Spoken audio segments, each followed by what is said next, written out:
Oi, gente, sejam bem-vindos a mais um episódio da série Liderança. Hoje nós vamos falar sobre imprudência e resgate. Se você já puder abrir sua Bíblia em Atos novamente, nós estamos no capítulo 20 hoje nessa mensagem. Mas antes de qualquer coisa, vamos orar.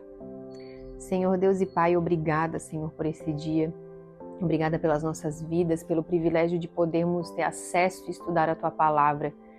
E eu te peço, Espírito Santo de Deus, que Tu venha com espírito de revelação e sabedoria, tanto sobre a minha vida quanto a vida da pessoa que está do outro lado da tela recebendo essa mensagem, e que Tu venha nos conduzir na Tua verdade, na Tua Palavra hoje, em nome de Jesus. Amém.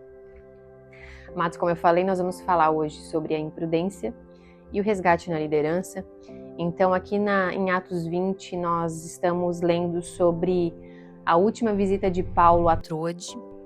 E a gente tem um ensinamento bem importante sobre isso. Nós vamos ler a partir do versículo 7 até o versículo 12. No primeiro dia da semana, nos reunimos com os irmãos de lá para o partir do pão. Paulo começou a falar ao povo e, como pretendia embarcar no dia seguinte, continuou até a meia-noite. A sala do andar superior onde estávamos reunidos era iluminada por muitas lamparinas. O discurso de Paulo se estendeu por horas e um jovem chamado Eutico, que estava sentado no parapeito da janela, ficou muito sonolento. Por fim, adormeceu profundamente, caiu de uma altura de 3 andares e morreu. Paulo desceu, inclinou-se sobre o jovem e o abraçou. Não se desesperem, disse ele, o rapaz está vivo. Então todos subiram novamente, partiram o pão e comeram juntos. Paulo continuou a lhes falar até o amanhecer e depois partiu.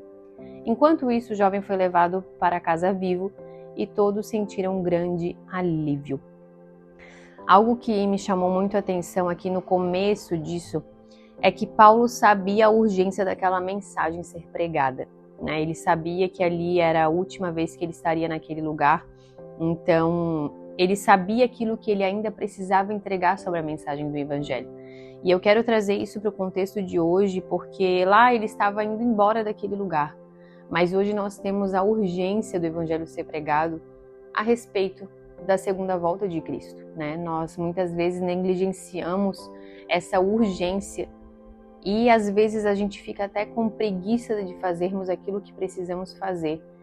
E deixamos de lado essa urgência dessa verdade, porque muito se fala, Jesus vai logo voltar, e muitas vezes nós negligenciamos essa verdade de forma literal, que ela vai acontecer, que vai ser breve, nós não sabemos quanto tempo. Inclusive, eu até falo para você, se você fica assistindo vídeo na internet com pessoas falando quando vai acontecer, a Bíblia diz que ninguém sabe, né? A menos o próprio Deus. Então nós não sabemos quando, mas nós sabemos pelos relatos, pelos indícios, e que está muito breve. E pode ser realmente, gente, que não passe, por exemplo, da geração dos nossos filhos, sabe? Mas a questão é porque muitas vezes nós deixamos de entender que tem coisas que, mesmo que nos custem, assim como custou para Paulo ficar, né, aquele dia inteiro, fala que foi à meia-noite, depois daquele ponto foi até o amanhecer, existe uma urgência do Evangelho ser pregado. Esse é o primeiro ponto dessa mensagem. Isso não tem a ver com imprudência ou resgate, mas tem a ver com a nossa posição quando somos chamados a pregar a palavra de Deus, que nós precisamos entender que muitas vezes vai nos custar fisicamente, emocionalmente, espiritualmente, né? Mas que precisa ser feito. E ali Paulo entendeu isso. E a urgência do Evangelho muitas vezes vai levar as pessoas ao cansaço, e aqui foi de maneira física, né? Às vezes as pessoas que estão ali, aquele rapaz, ele estava com a intenção certa no seu coração naquele lugar, como o que dá a entender aqui, né, como Lucas conta esse relato, ele fala o nome do rapaz e fala que como a comunidade se sentiu aliviada, e esse aqui não era um encontro público, mas privado ali da igreja, da comunidade, né? Então, muito provavelmente aquele rapaz realmente fazia parte daquela comunidade, né? Só que ele estava ali com aquela intenção de escutar a palavra de Deus, mas ele acabou sendo imprudente. Porque existe um fato, né, gente? A gente só não sabe dizer, por exemplo, muitas vezes que está com sono, não sabe expressar quando ainda somos crianças. Mas a partir de uma determinada idade, nós sabemos entender que o nosso corpo, está cansado, está com sono. Mas aquele rapaz ali, ele acabou sendo imprudente, porque ao mesmo saber disso, ele ficou sentado num lugar em que seu corpo, ele sabia que ele poderia adormecer, mas ele estava num lugar de descuido. E isso muitas vezes eu quero trazer para uma realidade espiritual. Às vezes nós estamos cansados fisicamente, espiritualmente, e eu quero trazer principalmente para o ponto do pecado. Porque quando nós sabemos como está o nosso limite, assim como aquele rapaz sabia, por exemplo, sobre o sono, você sabe muitas vezes também aquilo que pode te levar a pecar, por exemplo, né? Então, e nós como líderes muitas vezes vemos pessoas sendo imprudentes nesse sentido. As pessoas até estão buscando a Deus, estão indo à casa do Senhor, querendo aprender a sua palavra, mas elas são imprudentes de negligenciarem o limite do seu corpo, da sua carne física mesmo. E aquilo ali, elas se colocam em lugares, em situações, em relacionamentos, em mesas, em que aquela imprudência os leva a cair. E algo que você vê aqui é que fala que essa reunião ela era no piso superior e foi uma queda de 3 andares.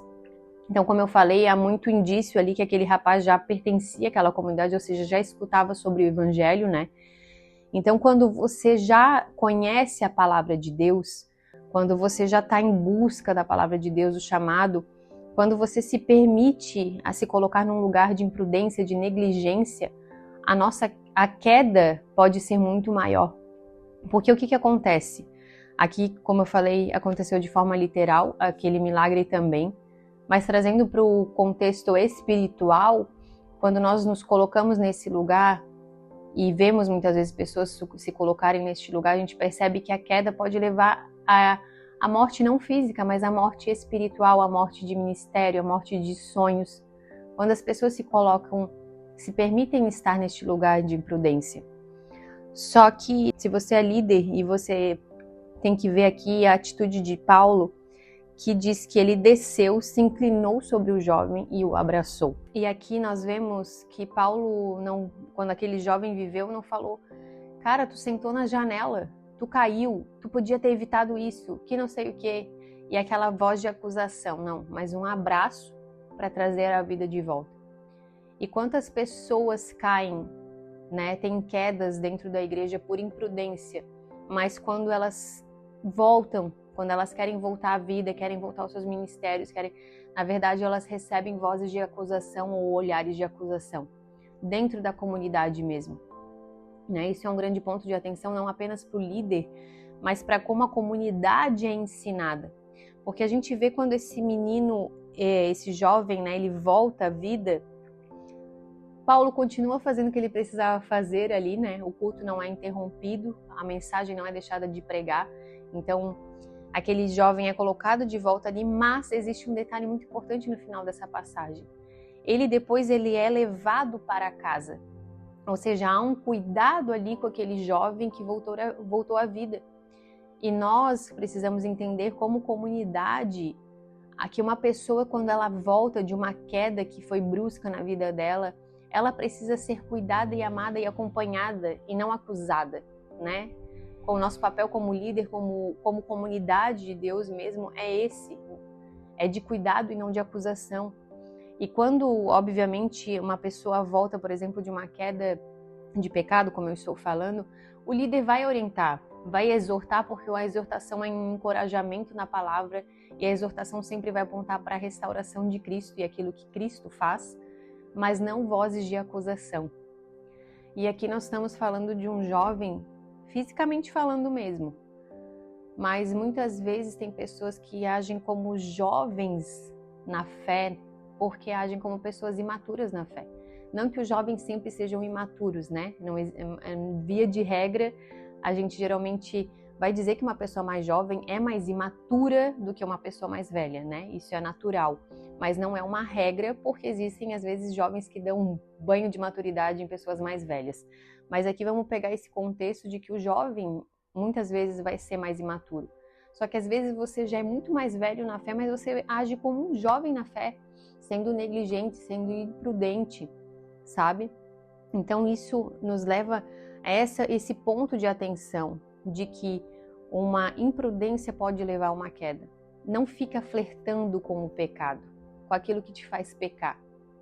Se você sabe ali que o seu corpo, por exemplo, ele tem um limite, e se você não respeitar, você pode cair no pecado. Não fique flertando com o pecado. E nós vemos que essa passagem aqui, ela não enfatiza tanto o milagre. Se você vai perceber, em Atos acontece, né, no livro de Atos acontecem vários milagres. Pedro ressuscita Dorcas, enfim, a gente vê que é o mesmo Espírito agindo. Claro que aqui a gente está falando de uma ressurreição literal, de forma literal, e nós cremos nisso porque nós cremos que Deus continua sendo o mesmo ontem, hoje, sempre. Inclusive eu fiz uma pregação sobre isso, inclusive até usando aí o chamado do apóstolo Paulo. Ela está aqui já no meu YouTube, eu vou deixar aqui na descrição para facilitar se você ainda não viu. Mas nós realmente acreditamos isso de forma literal, mas hoje nós estamos trazendo para o contexto espiritual, certo? E isso é um grande aprendizado sobre que aqui não está focando nisso, apesar de que isso mostra grande poder de Deus. Nós podemos trazer no contexto, como eu falei, espiritual, emocional da vida de uma pessoa. Quando uma pessoa é dada como morta ali, o seu sonho, o seu ministério, por causa de uma queda, o Espírito de Deus, ele é capaz de trazer vida de novo, independente da altura que foi a queda. Mas existe, sim, uma grande responsabilidade como líder e como a comunidade age em relação a essa vida, a vida que sofreu a queda. Porque se eles tivessem falado, né, desprezado aquilo ali, e Paulo tivesse visto, junta o corpo aí, né, e faz alguma coisa, e não tivesse abraçado ali aquela vida, aquele rapaz não teria voltado à vida. Então você pode trazer isso para a sua realidade da sua comunidade hoje. O quão importante é o abraço de uma pessoa que na vida de uma pessoa que cai, para que ela volte a viver, que ela possa ter de novo aquilo que Deus estabeleceu para a vida dela. Amém? Então que essa mensagem possa abençoar a sua vida, a sua comunidade, a sua liderança, em nome de Jesus.